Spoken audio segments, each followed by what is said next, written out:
Dans un texte virulent et sans concession, Jacques Famdongo monte au créneau pour défendre le président Paul Biya face à ce qu'il qualifie de tentative de parricide politique orchestrée par certains acteurs du Sud Cameroun. Dans sa tribune, il rejette les appels à un changement de leadership, affirmant que l'homme par qui le changement est venu, Paul Biya, ne peut être sacrifié sur l'autel d'ambition personnelle. S'appuyant sur les références historiques et philosophiques, le membre du gouvernement retrace ce qu'il qualifie comme étant les temps forts du régime Biya, notamment le discours de Mona Télé en 1992, où le chef de l'État proclamait que le vrai changement ne se résume pas à un simple remplacement d'hommes, mais à une transformation profonde des institutions et de la société. Le ministre s'en prend directement à ce groupe d'universitaires et autres acteurs sociaux du Sud qu'il accuse d'avoir publié, je cite, une philippique anti-Biya, fin de citation, qu'il juge sectaire, opportuniste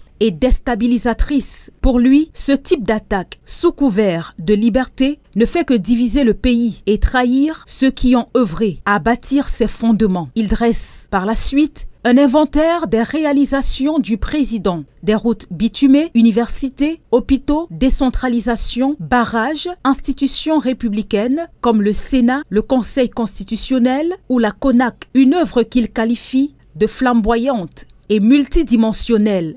Résultat, selon lui, de décennies d'engagement politique. Jacques Famdongo rejette aussi l'idée d'un président magicien. Selon lui, aucun chef d'État, actuel ou futur, ne peut transformer le Cameroun en un Éden instantané. Le développement est un processus de longue haleine nécessitant la participation de tous au-delà des slogans. Il exhorte les ressortissants du Sud à rester fidèles au président Biya, qualifié de gardien du temple républicain, et met en garde contre les dangers d'une alternance précipitée. Il souligne enfin que la région du Sud, berceau affectif et politique du renouveau, ne saurait se retourner contre celui qu'elle a toujours porté.